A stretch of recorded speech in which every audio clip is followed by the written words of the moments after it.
Ambassador Sarah Chen stood at the observation deck of Harmony Station, watching the swirling colors of the Andromeda Arm stretch across the void. After 15 years representing humanity in the Galactic Council, she thought she'd seen everything. She was wrong. The holographic report floating before her showed footage that made her stomach turn.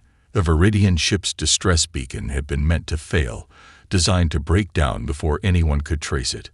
But human engineering had always excelled at making the impossible possible. "Play it again," she commanded, her voice steady despite the rage building in her chest. The hologram flickered, showing grainy footage of massive harvesting ships descending on a peaceful agricultural world. The Meridians, a species that had only achieved spaceflight a decade ago, never stood a chance. "Ambassador," her AI assistant ARIA spoke, "the Galactic Council is convening in 10 minutes. They're calling it a routine border dispute." Sarah's laugh was bitter. Routine. They're systematizing genocide and calling it commerce. She turned from the window, her diplomatic robe swishing against the polished floor. "Prepare the emergency protocols, and get me a secure line to Earth Command." The council chamber was a marvel of alien architecture, its crystalline walls refracting light in patterns that soothed most species' neural patterns. Today, they only heightened Sarah's anger. The chamber's upper tiers were filled with representatives from over 200 spacefaring civilizations. Many were already arguing in their native tongues, their universal translators creating a cacophony of diplomatic doublespeak. High Counselor Zextal, their crystalline form shimmering with diplomatic protocols, called for order. The Council recognizes Ambassador Chen of Earth. Though we must note that bringing unverified intelligence reports to an emergency session is highly irregular. Sarah stepped to the center of the chamber, her movements deliberate. Irregular. I'll tell you what's irregular. A founding member of this council operating secret harvesting fleets to strip mine developing civilizations of their resources and their people. The chamber erupted. A Nexian representative, their tentacles writhing in agitation, shot upward. "These are serious accusations, human. The Viridian Collective has always operated within Council guidelines for uplifting pre-FTL species." Uplifting. Sarah's voice cut through the chaos. With a gesture, she expanded her holographic display. The chamber fell silent as footage played of Viridian ships systematically processing captured civilians into storage pods. This isn't uplifting. This is industrialized slavery. High Counselor Zextal's crystalline surface clouded. "Ambassador Chen, while these images are disturbing, we must follow proper diplomatic channels. A committee can be formed to investigate." "With all due respect, High Counselor," Sarah interrupted, "humanity didn't join this council to file reports while innocents suffer. We joined because we believed in something greater than ourselves. A community of species working together, protecting each other, growing together." She paused, looking around the chamber. "We were wrong." The silence that followed was deafening. Sarah continued, her voice carrying to every corner of the chamber. "Humanity remembers what it means to be the vulnerable ones, to be seen as resources instead of people.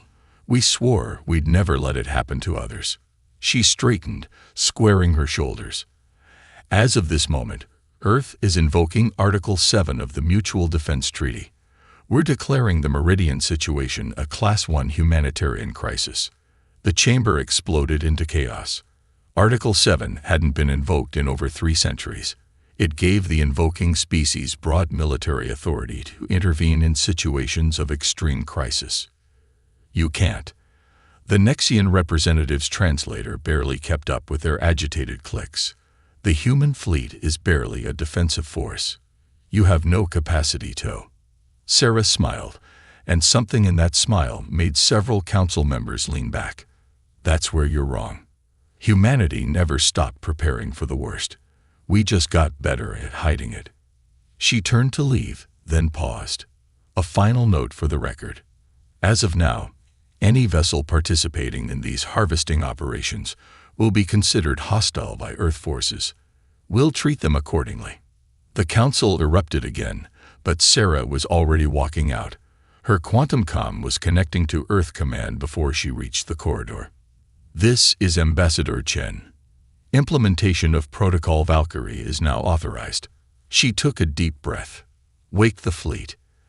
As she strode toward her ship, Sarah thought about all the times the Council had dismissed humans as primitive, emotional, or unstable. They were about to learn why evolution on a death world had made humanity uniquely qualified to be the galaxy's protectors. Fleet Admiral Viktor Petrov stood in the command center of Luna Base, watching as centuries of human preparation unveiled itself to the galaxy. Deep within the lunar regolith, massive hangar doors were opening for the first time in decades. Ships that officially didn't exist emerged from their slumber, their hulls gleaming under the harsh spotlights. "Status report," he commanded, his voice carrying the weight of 30 years of service. Colonel Zhang's fingers danced across her holographic interface. "Operation Lazarus is proceeding as planned, sir. The Artemis battle group is at 82% activation. Prometheus and Atlas groups reporting similar numbers." Victor nodded, his eyes fixed on the massive display showing feeds from across the solar system. Similar scenes were playing out on Mars, Europa, and in the asteroid belt. Humanity had never stopped preparing for the worst. They'd just gotten better at hiding it. "Sir," Zhang interrupted his thoughts, "we're receiving a priority transmission from Titan Base. They're reporting unusual activity from the Council observation post." "Show me." The main display shifted to show the Council's monitoring station on Titan. The alien structure was usually quiet, maintaining its facade of watching Earth's primitive space capabilities. Now it was blazing with activity, its quantum sensors trying to make sense of what they were detecting. Victor allowed himself a small smile. "Looks like our guests are finally noticing the party preparations. Open a channel to all command staff." He straightened, addressing the hidden heart of humanity's true space force. "This is Fleet Admiral Petrov. For centuries, we've maintained this fleet in secret, not because we wanted war, but because we remembered what it meant to be helpless. Today, that changes. Today, we show the galaxy that humanity never forgot its duty to protect those who cannot protect themselves." Across the solar system, ships that had been disguised as orbital habitats, mining platforms, and research stations revealed their true nature. The Artemis Group alone comprised 30 capital ships, each one a masterpiece of human engineering, enhanced by carefully controlled applications of alien technology. "Admiral," Zhang called out, "Council diplomatic vessels are approaching Luna orbit. They're demanding explanations for what they're calling unauthorized military mobilization. Put them through." Victor turned to face the diplomatic feed. 3 alien faces appeared: a Nexian, a Zoran, and a quantum intelligence representing the Council's Military Observation Committee. The Zoran spoke first, its feathers bristling with agitation. "Admiral Petrov, your species is in violation of at least 15 disarmament treaties. The Council demands an immediate." "The Council demands nothing," Victor interrupted calmly. "As of 20 minutes ago, Earth invoked Article 7 of the Mutual Defense Treaty. We are now operating under emergency humanitarian protocols." The quantum intelligence's avatar flickered. "Your stated fleet capacity was less than 50 defensive vessels. Our sensors are detecting over 300 capital ships, with more emerging. This level of deception was necessary," Victor finished, "because while the Council debated procedures and formed committees, species were being harvested. While you watched us, dismissing humans as primitive and emotional, we built the fleet that would one day be needed to protect those who couldn't protect themselves." He gestured, and the display showed the fleet forming up. Massive battleships flanked by cruisers and carriers, each one bearing the marks of human innovation. Where alien ships were elegant and standardized, human vessels were brutally efficient, each one unique, adapted and improved over decades of secret development. These ships represent humanity's promise to never again stand by while the strong prey on the weak. Yes, we hid them. Yes, we deceived you. But ask yourselves this: What does it say about the Council that we felt we had to?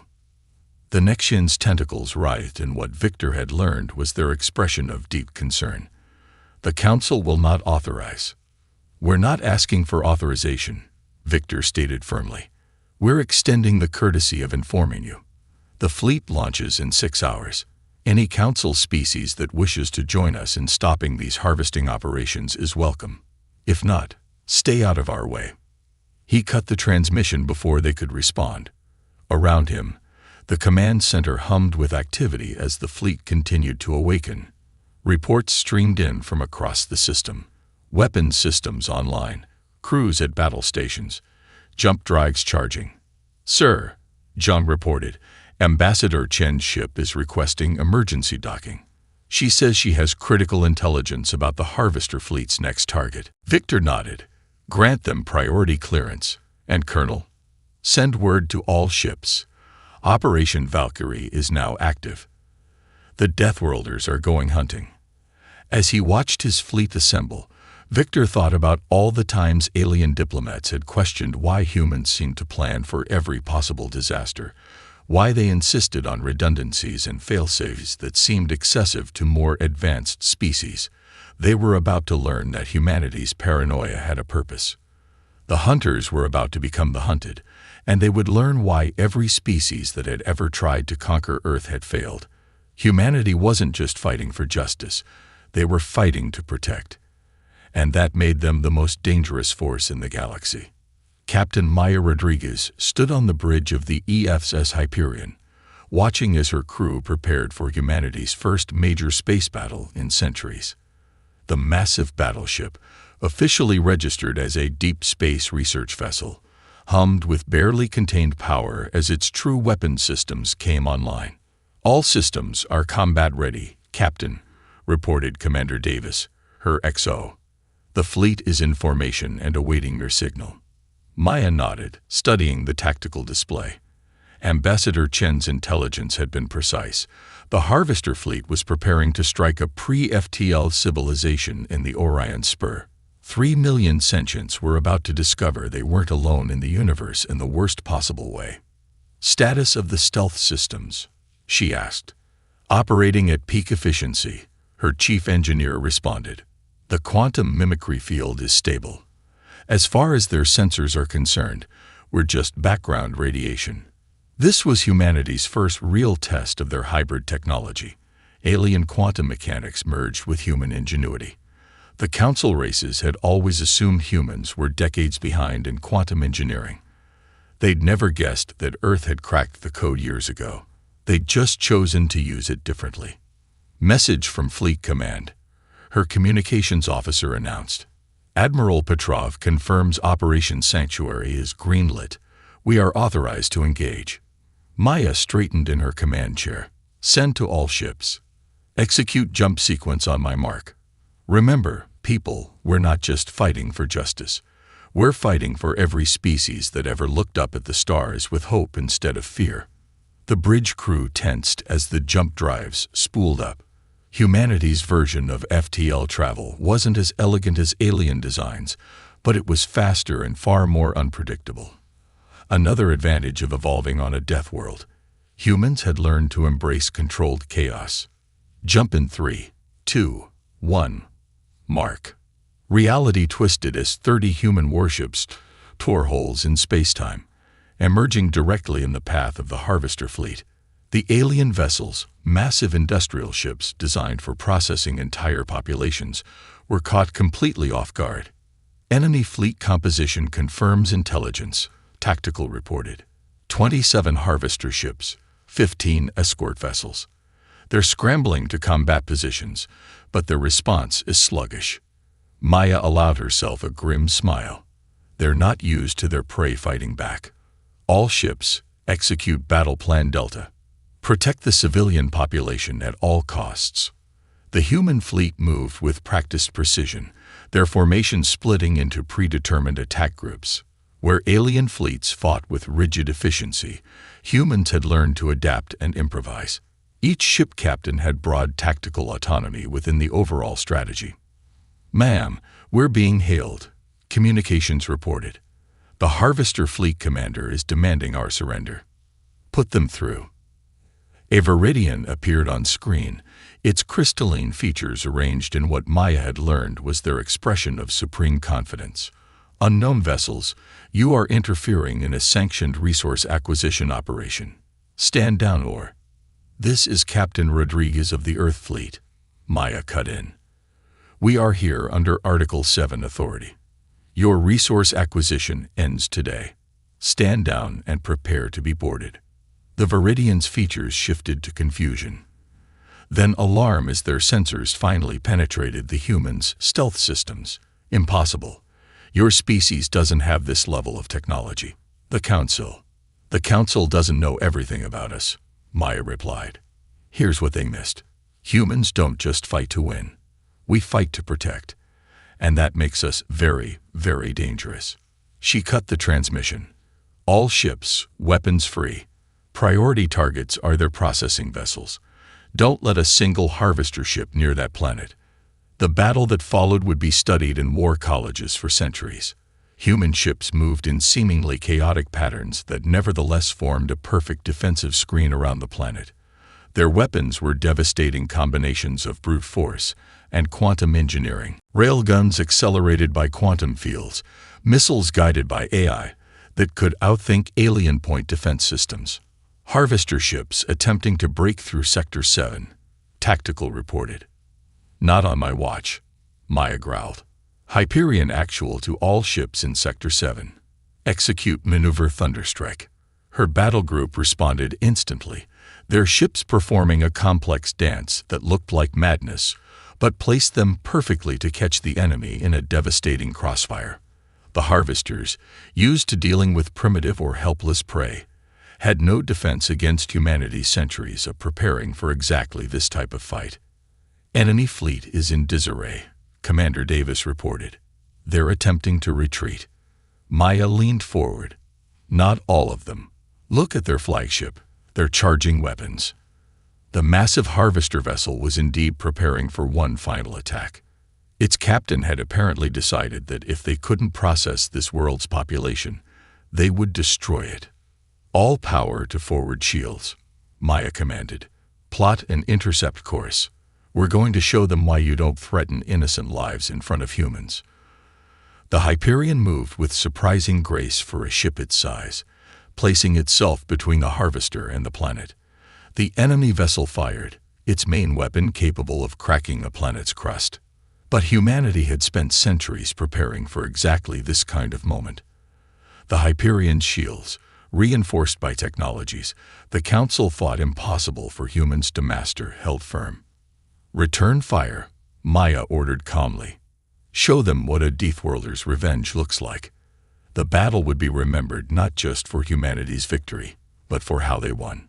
Not a single civilian was lost. Not one harvester ship escaped. And the pre-FTL civilization below would wake up tomorrow, never knowing how close they'd come to extinction, or who had saved them. The galaxy was about to learn an important lesson. Humans weren't just good at fighting. They were good at protecting. And they were only just getting started. Grand Admiral Helena Santos watched the tactical display aboard the EFs of Prometheus as reports flooded in from across 3 sectors of space. The initial victory at Orion had only been the beginning. The Viridian Collective had responded to humanity's intervention with full force, revealing the true scale of their harvesting operations. Status update, she commanded, her voice carrying the authority of someone who had spent decades preparing for exactly this moment. Multiple engagements across the Perseus arm, her strategic AI reported, its holographic form flickering with constant data updates. The Viridians have deployed their primary battle fleets. They're not hiding anymore. Helena studied the flowing streams of data. The Viridians had finally shown their true face to the galaxy, not just harvesters, but conquerors who had been slowly building their power for centuries. Their ships were emerging from hidden bases across multiple sectors, each one a masterpiece of advanced technology. They thought we'd back down when we saw their real strength, Helena mused. They still don't understand humans at all. The bridge crew worked with quiet efficiency as reports continued to arrive. The Hyperion battle group had already engaged a Viridian force twice their size near the Carina Nexus. Captain Rodriguez was proving why humanity had chosen her for that first crucial battle. Message from Earth Command, her communications officer announced. The Council is in emergency session. Several member species are requesting immediate human protection.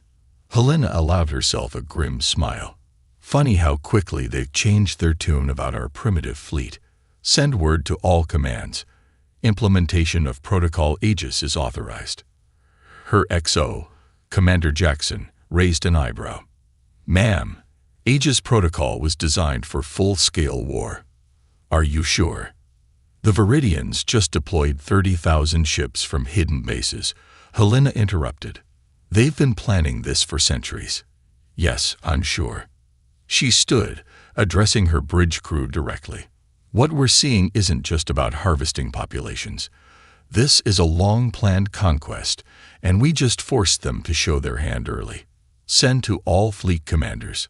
Execute Emergency War Plan Delta. Across human-controlled space, a second wave of ships emerged from hiding. These weren't just the defensive fleet that had shocked the Council. These were humanity's true weapons of war, ships that incorporated technology the galaxy thought impossible for primitive humans to master. The Viridian main fleet is advancing on the Pleiades colony cluster, Tactical reported. 7,000 ships, ma'am. They're using quantum-locked formations our sensors shouldn't be able to penetrate. Shouldn't being the key word, Helena replied. Deploy the QEM countermeasures. Let's show them why assuming humans couldn't understand quantum mechanics was their second biggest mistake. The space around the human fleet rippled as devices decades in development activated. Viridian quantum-locked formations, supposedly impenetrable, began to waver. Their first biggest mistake. Commander Jackson asked, watching as the enemy fleet's perfect formation began to break apart. Thinking that just because we're young, we're naive. Helena's voice was steel. Thinking that because we prefer peace, we don't know war. Humanity remembers every lesson our history taught us, Commander, including the price of failing to stop conquers early. The Prometheus's battle group moved with lethal grace, their formation seemingly chaotic, but perfectly coordinated. Where Viridian ships fought with mathematical precision, human vessels danced through space in patterns that defied prediction. All ships, weapons-free, Helena commanded. Show them why evolution on a Deathworld made us different. The battle that followed would rewrite military doctrine across the galaxy. Human ships didn't just fight.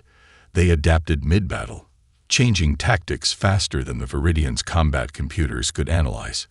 Each vessel acted with individual initiative while maintaining perfect coordination with the fleet. Enemy flagship is attempting to coordinate a new formation, Tactical reported. They're trying to adapt to our combat style. Too late, Helena replied. Execute Maneuver Thunderbolt. The human fleet moved as one, their apparently random movements suddenly revealing themselves as an elaborate trap. The Viridian fleet found itself caught in a three-dimensional crossfire, their perfect formations becoming a perfect target. Message from the Viridian command ship, communications announced. They're demanding to know how we're blocking their quantum-locked systems. Helena's response was cold. Tell them that's what happens when you mistake kindness for weakness. When you assume that because a species chooses peace, they don't remember war. The battle raged for hours, but the outcome was never in doubt. Humanity had spent centuries preparing not just weapons, but strategies. They'd studied every advanced species, learned their weaknesses, and planned countermeasures, all while appearing to be simple, emotional Deathworlders. When it was over, Helena opened a channel to all human ships. This is Grand Admiral Santos. The Viridian main fleet is in retreat. But this isn't just about victory in battle. This is about showing the galaxy that there's another way. We fight not because we love war, but because we hate what happens when good people do nothing. She paused, watching as rescue ships moved to assist damaged vessels. Both human and Viridian. We're different from them. We'll protect their survivors. We'll offer mercy to their surrendered crews. Because that's what makes humans truly dangerous. We never forget our humanity, even in war. The galaxy was learning why humans were different. They weren't just survivors of a death world. They were protectors who had never stopped preparing to defend others. And they were only beginning to show their true strength. The Galactic Council chamber was different now. Ambassador Sarah Chen noticed it immediately as she took her place at the newly installed circular table. Gone were the towering tiers that had once separated species by their technological advancement. In their place was a single level where all representatives sat as equals. It had been 6 months since the fall of the Viridian Collective. 6 months since humanity had revealed not just their military might, but their true purpose in joining the galactic community. The Council recognizes Ambassador Chen, High Counselor Zextal announced, their crystalline form now bearing the marks of battle, earned fighting alongside human ships in the final push against the Viridians. You may present Earth's proposal. Sarah stood, activating a holographic display that filled the chamber. What you're seeing is the framework for what we're calling the Sentinel Initiative, a joint defense force, combining the strengths of all member species, dedicated to protecting developing civilizations and preventing exploitation. The chamber erupted in discussion, but it was different from the chaos of her last appearance. There was purpose in the debate, determination in the voices. The human fleet would be part of this initiative. A Nexian representative asked, their tentacles moving in patterns of genuine interest rather than dismissal. We would contribute our forces, yes, Sarah confirmed, but not to lead, to teach, to share what we've learned about combining strength with compassion, power with protection. Admiral Petrov stepped forward, his dress uniform bearing both human and alien commendations. The Viridian conflict taught us all something important. True strength isn't about having the most advanced technology or the largest fleet. It's about what you choose to do with your power. The tactical display shifted, showing the hundreds of worlds humans had protected during the conflict, not just from the Viridians, but from other predatory species that had sought to take advantage of the chaos. Humanity never wanted to be warriors, Sarah continued. We wanted to be builders, explorers, friends. But our history taught us that sometimes you have to be ready to fight for those who cannot fight for themselves. A quantum intelligence representative flickered with curiosity. Your species deceived us about your capabilities for centuries. How can we trust this initiative isn't another deception? Sarah smiled. Because now you understand why we hid our strength. Not for conquest, not for power, but to be ready when we were needed. The Sentinel Initiative won't hide anything. Its power will be visible to all, as a warning to those who would prey on the weak, and as hope for those who need protection. The chamber grew quiet as images played of human ships not just fighting, but defending. Rescue operations saving millions. Medical ships treating both allies and enemies. Engineers helping rebuild worlds damaged in the conflict. We're different now, High Counselor Zextal observed. All of us. The old council died with the Viridian Collective's secrets. Perhaps it needed to. The galaxy is changing, Sarah agreed. The question is, what will we become? Will we be ruled by fear, always watching for the next threat? Or will we build something new together? The vote that followed wasn't even close. Species that had once viewed humans as primitive now saw them as teachers. Races that had hidden their own strengths came forward, ready to contribute to something greater than themselves. Later, on the observation deck of Harmony Station, Sarah stood with Admiral Petrov and Captain Rodriguez, watching ships from a dozen species running joint exercises. Did you ever think it would end like this? Maya asked, her captain's uniform now bearing the new Sentinel Initiative insignia alongside her Earth fleet rank. End. Sarah laughed. This isn't an ending, Captain. This is a beginning. Humanity didn't join the galactic community to dominate or to hide. We joined to help build something better. Victor nodded, watching as a human destroyer demonstrated maneuvers alongside a Nexian cruiser. We showed them that being strong doesn't mean being cruel, that being advanced doesn't mean being right. And most importantly, that being prepared for war doesn't mean you can't work for peace. The stars seemed brighter somehow as ships from former enemy species practiced protection rather than predation. Humanity had changed the galaxy not through conquest, but through conviction. They had shown that the strongest warriors could be the most dedicated protectors. The Deathworlders, Sarah mused, remembering how that term had once been used to dismiss humans. Turns out we weren't evolution's mistake. We were evolution's answer to a question the galaxy didn't know it was asking. And what question was that? Maya asked. Sarah watched as another group of allied ships began their exercises, their crews learning not just tactics but trust. Who will protect the ones who cannot protect themselves? Who will stand against the darkness between the stars? The answer was written across space itself now, in the combined fleets of a dozen species learning to work together. In the worlds that now looked to the stars with hope instead of fear. In the new council that spoke of protection rather than power. Humanity had revealed their strength not to rule the galaxy, but to change it. And in doing so, they had finally found their true place among the stars, not as conquerors or victims, but as guardians of a better future for all species. Dr. Sarah Chen hadn't slept in 48 hours, but the anomaly on her quantum field monitor demanded attention. The massive holographic display dominating the orbital research station's main lab showed something impossible. A pattern in what should have been random quantum noise, spanning the entire solar system. Director Matthews, she called, her voice steady despite her exhaustion. I think you need to see this. James Matthews floated through the zero-gravity laboratory, his weathered face reflecting the blue glow of the holographic display.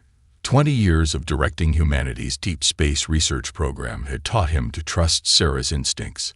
What am I looking at, Doctor? At first, I thought it was an equipment malfunction.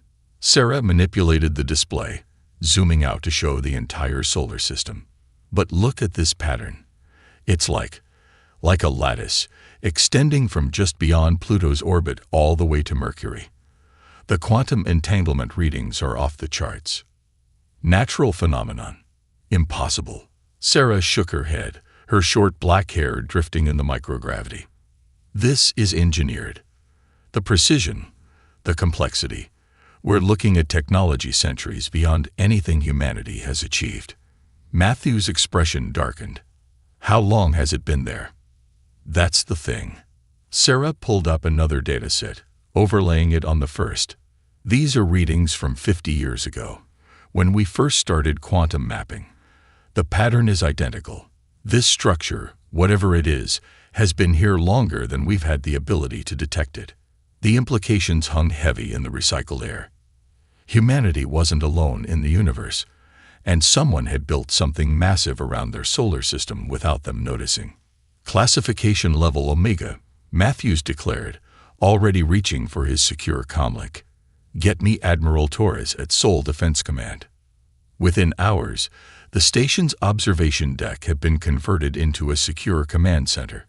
Admiral Elena Torres' hologram stood at the center of the room, surrounded by the world's leading scientists and military strategists. The atmosphere was tense with equal parts excitement and apprehension. Dr. Chen. Torres addressed Sarah directly. Explain to me how we've missed this for so long. Sarah stepped forward, bringing up her latest models. Think of it like trying to see air, Admiral. It's all around us, but until you have the right tools and know what to look for, it's invisible. This structure exists primarily in quantum space, with only the faintest footprint in normal spacetime. But you can see it now. Thanks to the new quantum mapping array we installed last month, it's given us resolution we've never had before. Sarah paused, choosing her words carefully. Admiral, this isn't just a barrier or a wall. It's active. There are energy flows, maintenance systems, and what appear to be repair protocols. It's not just surviving out there. It's adapting. A murmur ran through the assembled experts. Matthews stepped forward. Show them what you found this morning, Doctor. Sarah nodded, bringing up a new simulation. We've detected periodic energy pulses from the structure. They're subtle, but they appear to be scanning the solar system. More importantly, we found what looked like access nodes, points where the structure's quantum field interfaces with normal space. Can we interact with these nodes? Torres asked, her holographic eyes sharp with interest. Theoretically, yes. But Sarah hesitated. Admiral, this technology is so advanced that interfacing with it wrong could have catastrophic consequences. We need time to study it, to understand its purpose. Time may be something we don't have. Matthews interrupted, bringing up his own data. Show them the degradation patterns, Sarah. With a grim nod, Sarah displayed another overlay. The structure is failing. Slowly, but steadily. I estimate we have maybe 2 years before critical systems begin to collapse. Without knowing its purpose, we can't predict the consequences. Admiral Torres' hologram paced the deck, a habit from her days commanding starships. Options. We've detected what appears to be a primary control node in high orbit around Jupiter, Sarah explained. If we can reach it, we might be able to access the system's core functions. But we'll need resources, a specialized team, and new technologies we haven't even invented yet. Torres nodded sharply. You'll have whatever you need. Director Matthews, I'm authorizing Project Guardian effective immediately. Dr. Chen, you'll lead the scientific team. She turned to address the entire room.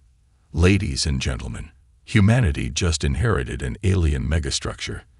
Let's figure out what it does before it falls apart around us. As the meeting disbanded, Sarah returned to her quantum displays. Among the complex patterns of energy and information, something caught her eye. A new variation in the scanning pulses, as if the structure had noticed them noticing it. She dismissed it as paranoia born of exhaustion, but in the back of her mind, a thought lingered. What if the failing alien construct wasn't the only thing watching Earth? Outside the station's reinforced windows, Jupiter hung like a massive jewel against the black of space.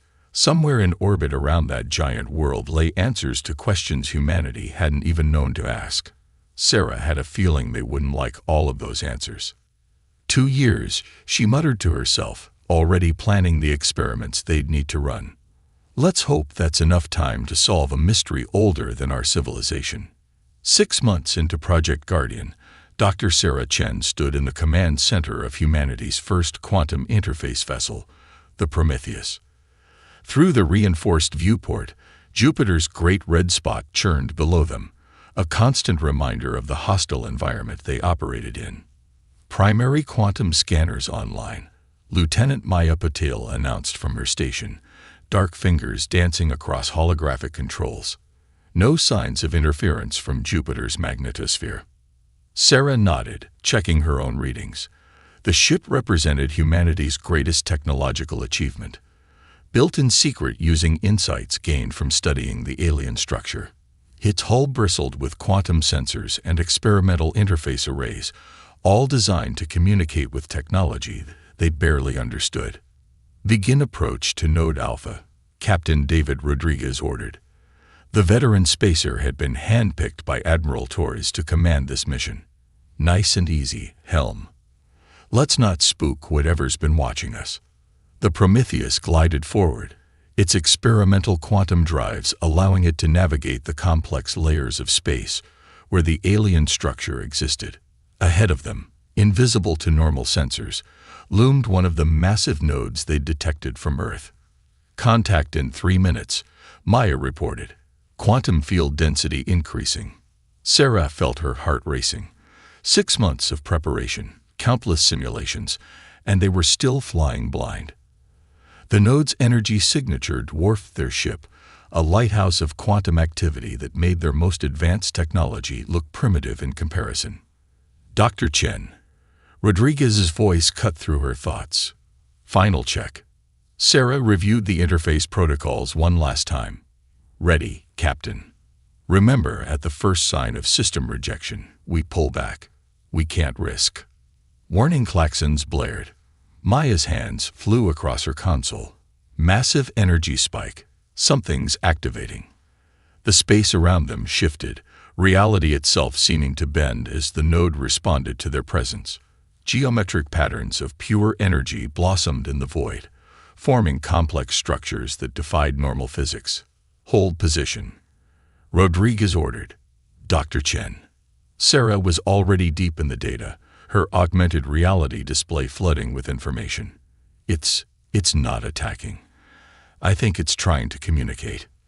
The geometric patterns stabilized, forming what could only be described as a doorway in space. Through it, they could see something. A vast chamber that couldn't possibly exist in normal space, its walls lined with crystalline structures that pulsed with internal light. "My God," Sarah whispered. "It's a database. The node isn't just a control point, it's a library." Before anyone could respond, a beam of coherent energy struck the Prometheus. Instead of causing damage, it interfaced directly with their quantum systems. The ship's AI core lit up like a Christmas tree as vast amounts of data began pouring in. "Containment protocols holding," Maya reported, her voice tense. "The data, it's self-organizing, translating itself into our systems." Hours pass as they received what Sarah would later call the archive. When it finally ended, the ship's quantum cores were nearly full, and every crew member sat in stunned silence at what they'd learned. "Play it again," Rodriguez ordered quietly. The first message. A hologram materialized in the center of the bridge, showing a being unlike anything they'd imagined.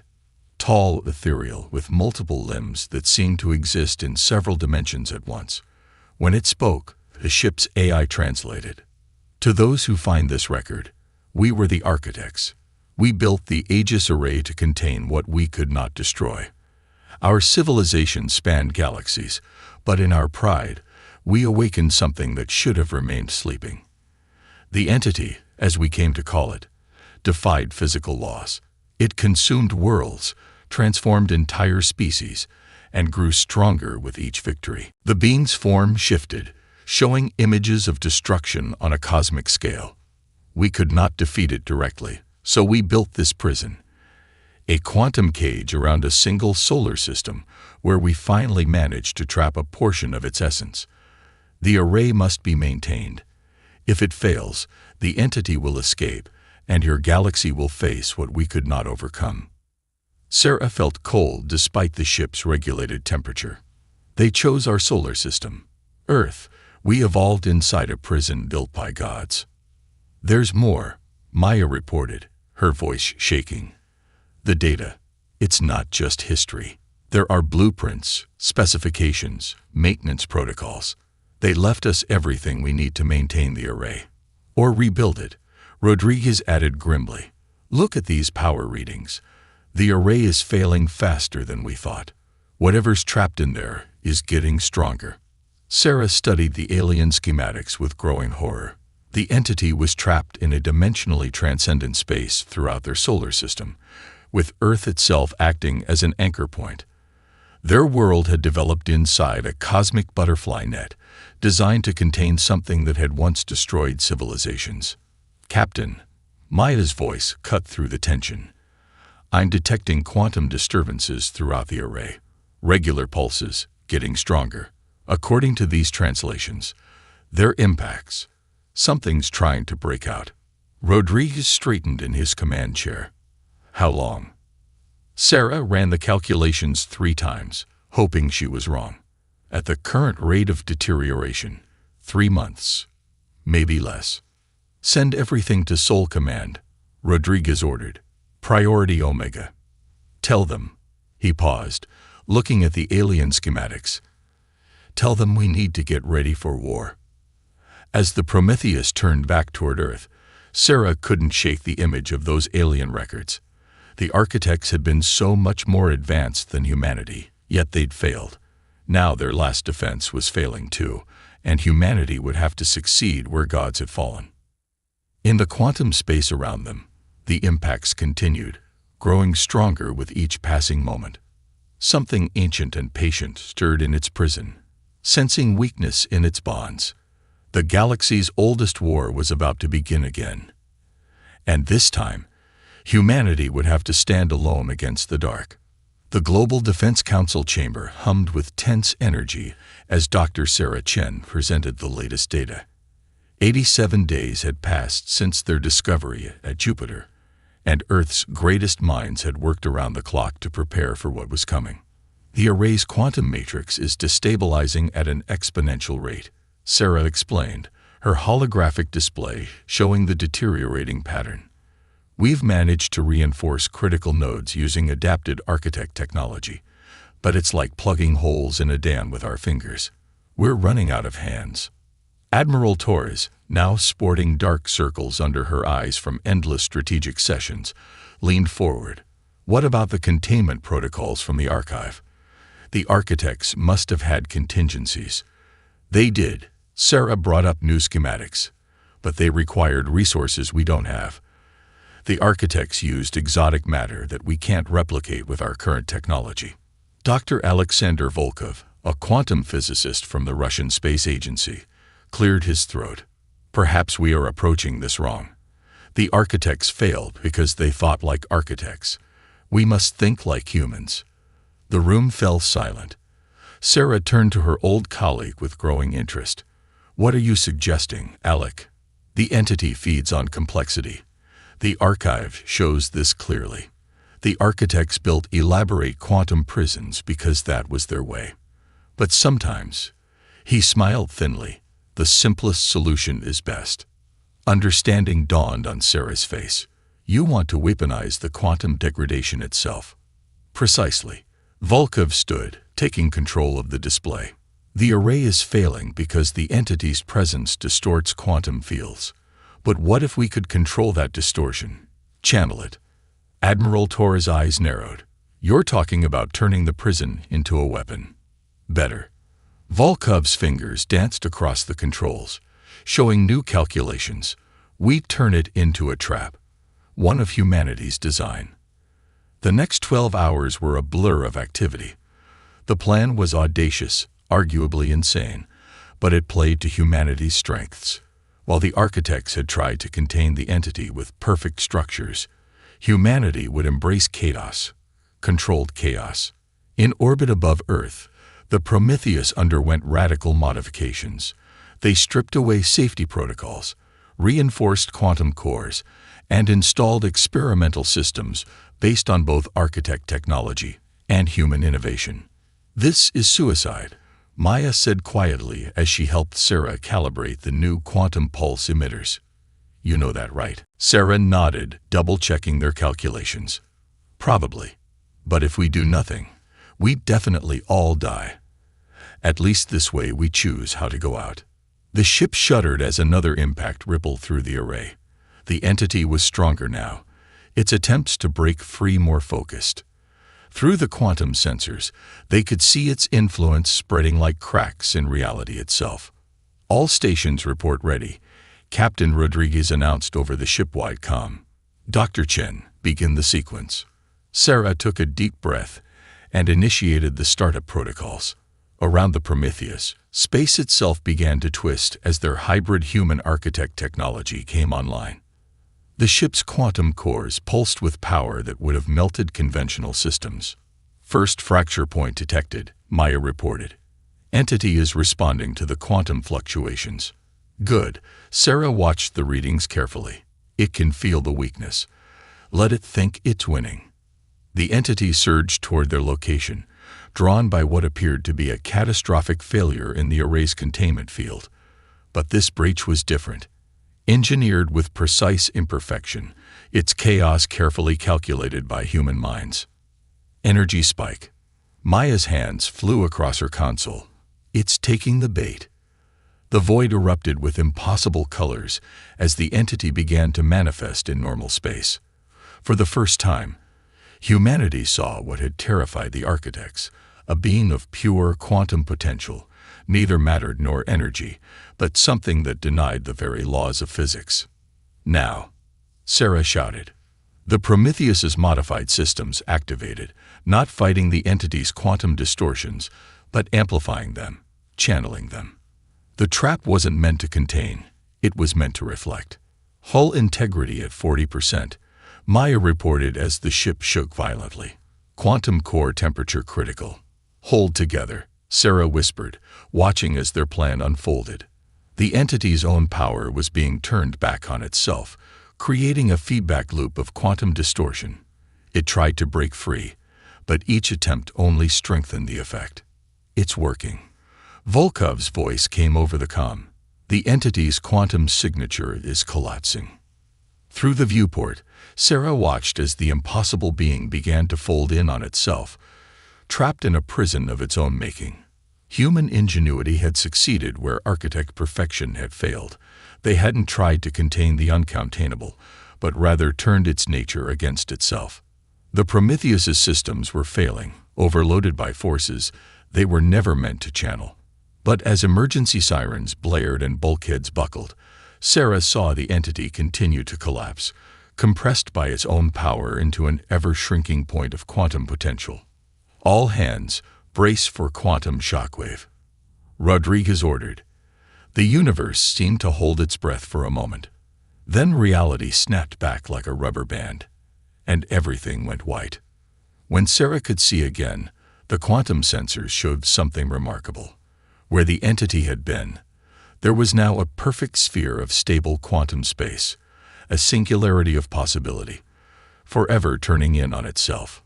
Status report, Rodriguez called out, his voice rough. Ships barely holding together, Maya replied, but we're alive. And she checked her readings again. The entity's quantum signature is contained, not by walls or fields, but by its own endless recursion. Sarah slumped in her chair, exhausted but triumphant. We did it. We actually did it. Indeed we did. Volkov's tired voice came over the comm. And in doing so, we have proven something the architects never understood. Sometimes the most elegant solution is not the most perfect one. As the Prometheus limped back to Earth, Sarah stared at the shimmering quantum sphere they'd created. The architects had failed because they tried to impose order on chaos. Humanity had succeeded by embracing chaos and giving it direction. The implications would reshape their understanding of the universe. But for now, Sarah was content knowing they had faced a god-killer with human ingenuity and won. The galaxy's greatest threat was now its own eternal prisoner, bound not by alien technology, but by human cleverness. And somewhere, she liked to think, the architects were watching in amazement. 3 months after the entity's containment, Sarah found herself back on the Prometheus, now rebuilt and enhanced with lessons learned from their desperate gambit. The quantum sphere containing the entity had become a source of both scientific wonder and growing concern. The data patterns are unmistakable, she explained to the assembled team in the ship's conference room. The entity isn't just trapped, it's trying to communicate. Captain Rodriguez frowned at the holographic displays showing complex quantum fluctuations. Are you sure it's not just trying to escape again? No, these are deliberate patterns. Sarah highlighted specific sequences. It's learned from our trap. Instead of fighting the quantum recursion, it's using it to encode information. The question is, do we dare listen? Dr. Volkov stroked his gray beard thoughtfully. The architects never attempted communication. Perhaps that was their greatest mistake, or their wisest decision. Maya countered, studying the patterns. This thing destroyed civilizations. It could be trying to manipulate us. Admiral Torres' hologram flickered as she joined the discussion. The Security Council is divided on this. Some want to attempt communication. Others think we should leave well enough alone. Dr. Chen, you led the containment effort. What's your recommendation? Sarah stared at the quantum patterns, remembering the terror and triumph of their confrontation with the entity. I think we've earned the right to know, but we do it carefully, on our terms. The next week saw the Prometheus transformed into a quantum communications platform. They developed multiple layers of isolation protocols, ensuring any exchange would be strictly controlled. Sarah led the team in designing a basic quantum language based on mathematical principles. Communication protocols ready, Maya reported from her station. Quantum buffers at full capacity. Sarah took her position at the primary interface. Beginning transmission. They sent a simple mathematical sequence, the first 10 prime numbers encoded in quantum states. The response was immediate and unexpected. The entity didn't just return the sequence.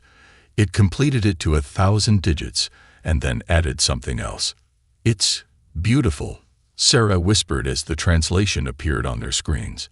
The entity was communicating in pure mathematics, expressing concepts that transcended normal language.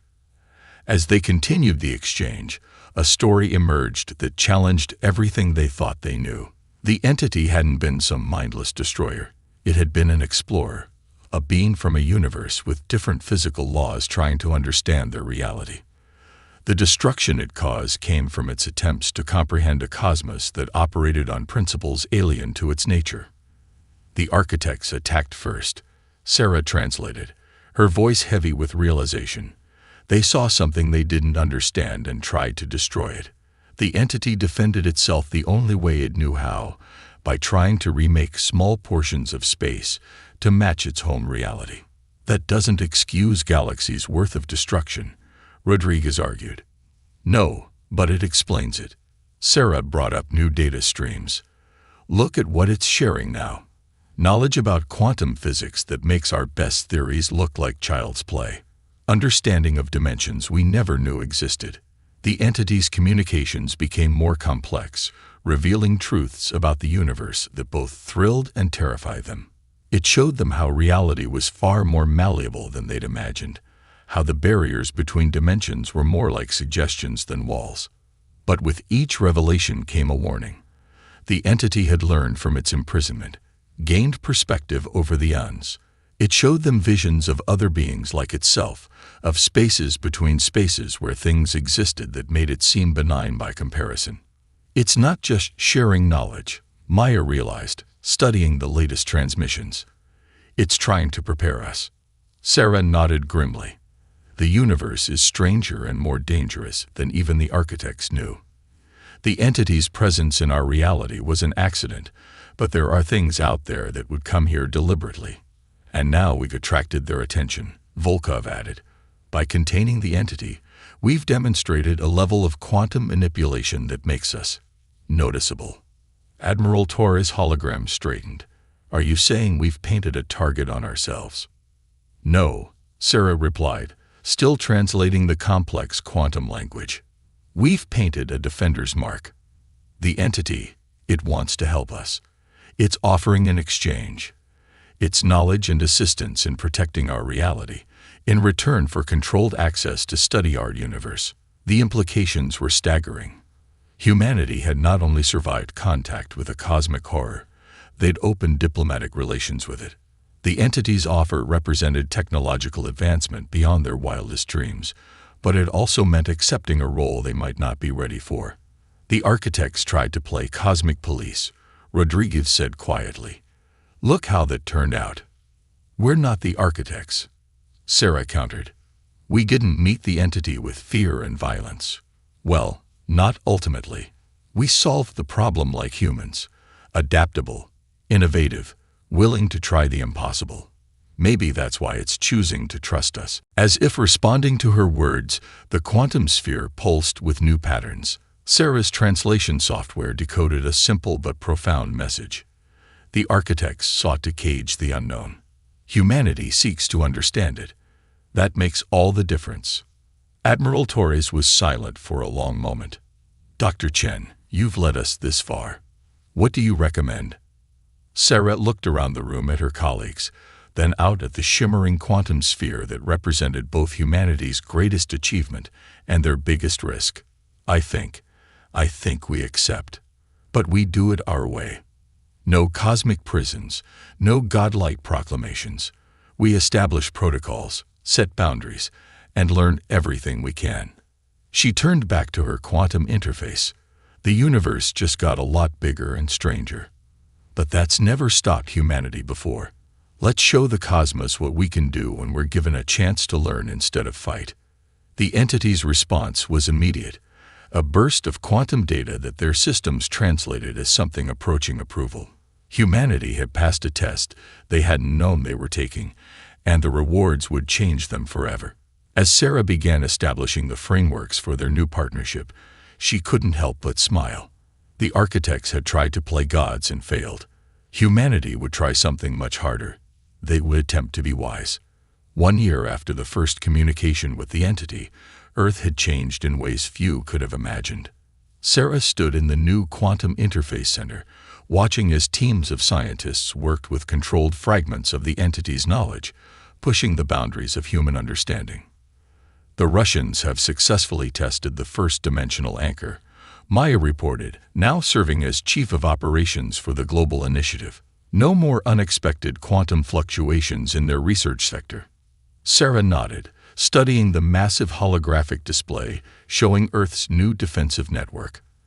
The knowledge shared by the entity had allowed them to construct a more elegant version of the architect's array, not a prison, but a shield that could selectively filter dimensional intrusions.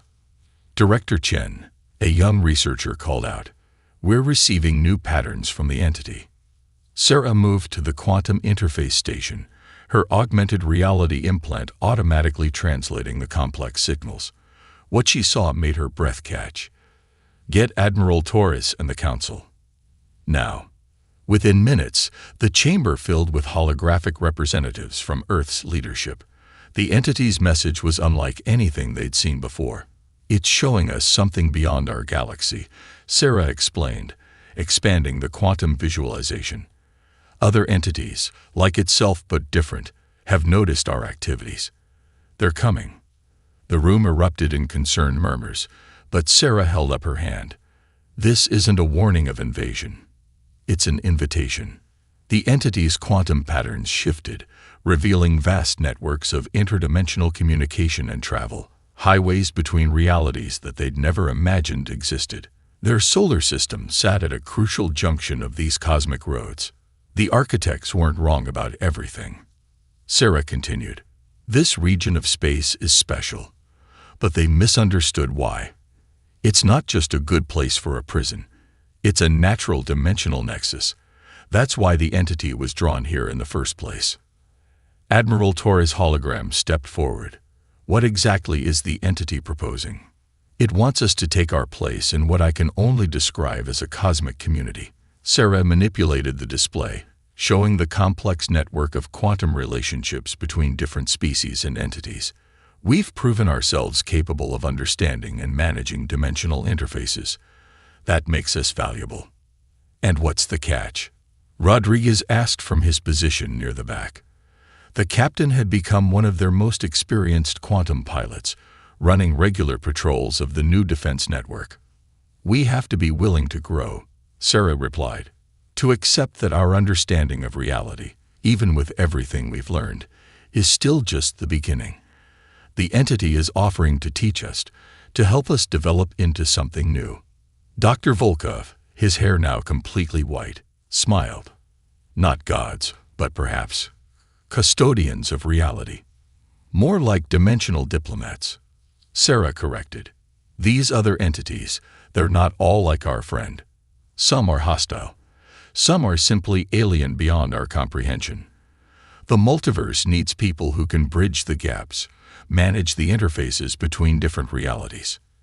And they think humans are right for this job." Torres asked skeptically. "We're adaptable." Maya jumped in. "We solved the entity crisis not by raw power or perfect technology, but by understanding the problem and finding an unexpected solution. That's what humanity does best." Sarah brought up the entity's final message. The quantum patterns translated into a concept that filled them all with a mix of pride and trepidation. The architects sought to rule reality.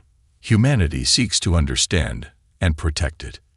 You are ready to join those who maintain the balance between worlds. The implications were enormous. Earth would become a nexus of interdimensional diplomacy and research. Their descendants would learn to walk between realities, serving as mediators and guardians of the cosmic commons. "There will be risks," Sarah acknowledged. "We'll face things we never imagined possible. Some of them will be wonders, others nightmares, but we won't face them alone." Admiral Torres was quiet for a long moment. "The Security Council will need time to debate this." "With respect, Admiral," Sarah gestured to the quantum displays showing approaching dimensional entities. We don't have much time to decide. The multiverse knows we're here now. We can either step up to our new role or try to hide from it. And hiding never works forever. The room fell silent as the weight of the decision pressed down on them. Humanity stood on the brink of becoming something new. Not conquerors or prisoners, but inheritors of a legacy greater than the architects had ever imagined. The stars weren't our destiny after all, Sarah said softly. The space between spaces, that's where humanity belongs. We're good at filling gaps, building bridges, finding ways to make the impossible work. One by one, the council members nodded. Earth's greatest challenge wouldn't be fighting cosmic horrors or building perfect prisons. It would be learning to serve as guardians of reality itself, using their uniquely human traits to maintain balance in an infinite multiverse. As the entity's quantum patterns pulsed with approval, Sarah couldn't help but smile. The architects had failed because they tried to impose their will on reality. Humanity would succeed by doing what they'd always done best, adapting, understanding, and finding their own path forward. The age of the architects was over. The age of humanity as universal mediators was about to begin.